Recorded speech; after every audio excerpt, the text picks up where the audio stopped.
Okay, everyone, welcome back. So we have Uncle Rob's truck here, and Uncle Rob put new tires on his car.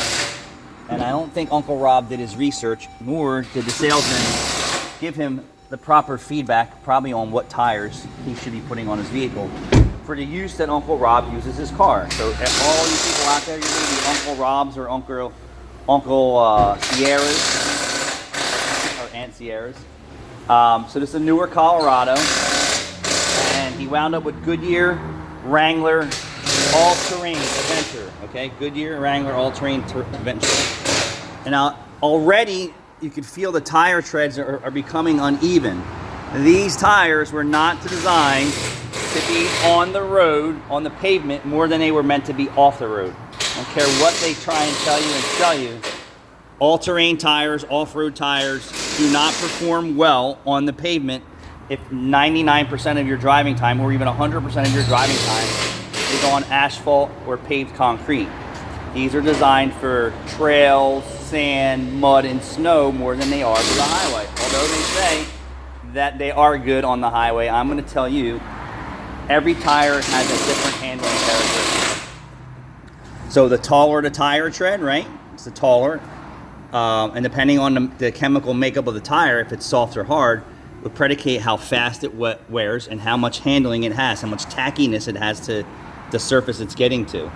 The problem with this is the larger gaps in these tend to cause a little bit of road noise, and as they wear, they get noisier and noisier and noisier because most people don't realize that their all-terrain tires need to be rotated and balanced and properly inflated more than a regular passenger car tire does, especially if you have worn suspension components, worn shocks and struts. It just makes these tires wear and chop faster. If you ever heard a vehicle coming by you and it's like whoa, whoa, whoa, whoa, whoa, whoa, whoa, whoa, whoa, whoa, whoa, whoa, that's coming from the tires because they weren't maintained and they're beat to crap. Because most of the time it's an all-terrain tire or a I don't even know what the other word is, but anyway, if you never heard it, it's very distinct sounds because their tires are trashed. They're basically becoming squares, Fred Flintstone, and they're driving it. So when Uncle Rob said, hey, my car just doesn't feel like it's handling right, blah, blah, blah, blah, blah, he never said to me that he went someplace else and got tires and never really did his research.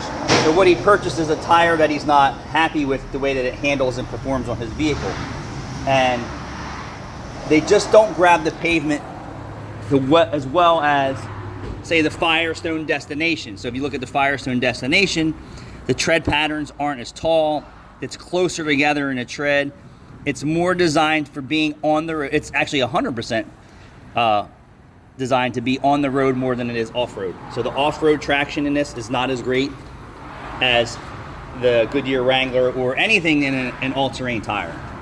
A good-looking tire, but it's going to make your vehicle handle differently. Now this car over here has two different tires on it, so how about that? How would you like to be walking with one sneaker on and then one boot on? And that's basically what this Jeep Cherokee is, and we're not going to get off subject. This has a Goodyear Futera, which is more of a on-the-road tire, okay, based upon the tread pattern design. This is a more street-friendly tire than the AT tire, but this has mismatched handling capabilities, and I assure you the customer has no idea that he has the Firestone Destination on here, which is an excellent tire for handling on the road use. This is a bit of an aggressive tire. It's in between the Goodyear and the Firestone that's on here now. What has he got over here? He's got two Goodyear Futeras there. What's in the back over here? And he's got the Firestone. So if I was choosing tires for handling and quiet and feedback and traction for 100% on the road, I would use the Firestone Destination all the way around on this car and step away from the Goodyear here, which is in between the all-terrain and not all-terrain. Yeah, that's my opinion. They handle so much different. A lot of people don't realize that. But now he's stuck in a purchase that he's not happy with. And there's no correcting that. There's no wheel alignment that's going to do it, no balancing bead that's going to do it, no shock and strut's going to change it. It's just the way that the tire feeds back to the driver and the vehicle based on its characteristics. So, and they're not really meant to be on the road all the time. So I don't know why people buy all-terrain tires. They want that aggressive look. But then A lot of the time. it's Or they think all-terrain is more means like all-season. yeah, it's So not. when it's time for snow and stuff like that. An all-season is better for someone who's on the road, right, than an AT, right. You know, there's those letters on a tire mean a whole lot. And if you're not sure and your salesman doesn't have any information for you, you shouldn't be making a bad purchase there. You know, our go-to for passenger cars is a Goodyear assurance for a car like this, right? Yeah. That's our go-to because it checks all the boxes for most people. Or a Pirelli or something like that, which Rachel would recommend too. It checks all the boxes. We've been doing Yokohamas recently. Yokohamas too. They're higher grade tire in terms of wear. Right, and then HT tires, we always try and do a 10 ply for HT in a non-aggressive tread. But if the salesman doesn't know what he's selling you, you could be making a bad decision on your tire purchase. And then AT tires just wear so fast. And typically the tire that the vehicle comes with is usually the better tire. Like most Jeeps all have an HT or a... Well, a lot of... Not HT, AT on it. But yeah, they're advertised as an all-terrain vehicle. All right. I mean, this really isn't an all-terrain vehicle. I mean, this is a truck. So there's a lot of confusion out here in the market. There's a lot of different tires available. But Uncle Rob, you bought the wrong tires for the handling that you want for your car. And it depends when you buy your car.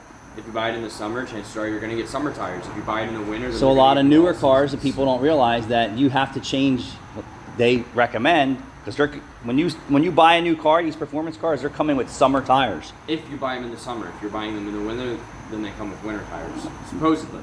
I would doubt that they're doing that, but you have to pay attention to that when you buy a new car today. Summer only tires, winter only tires. That means you need to go buy another set of tires because they're not going to give them to you. Or buy another set of cheap wheels. Or just buy another car. Or, yeah. Oh, this is my summer car and this is my winter car. Yeah, I got that. So you got that.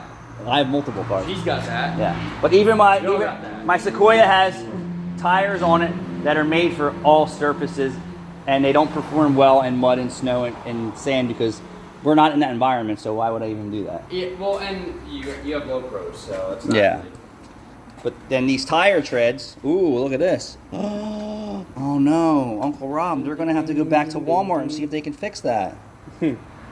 But the taller the tire treads in, and depending on the softness or the firmness of the rubber they're using, this is actually squishy. It actually moves. And it's gonna leave you noisier than if you were to get a more traditional. So buy the right tires. Don't buy by price and looks. Buy what works for you. Like, I mean, if you like vanilla ice cream, right? Are you gonna buy chocolate ice cream and stock your refrigerator with it? No, it's stupid, right? I don't eat chocolate ice cream, and nor I never. What kind of ice cream do you like? Coffee. Really? Wow. Can you just like eat it right, like the whole thing? Yeah, I used to be able to do that when I was a kid. All right, thanks for watching.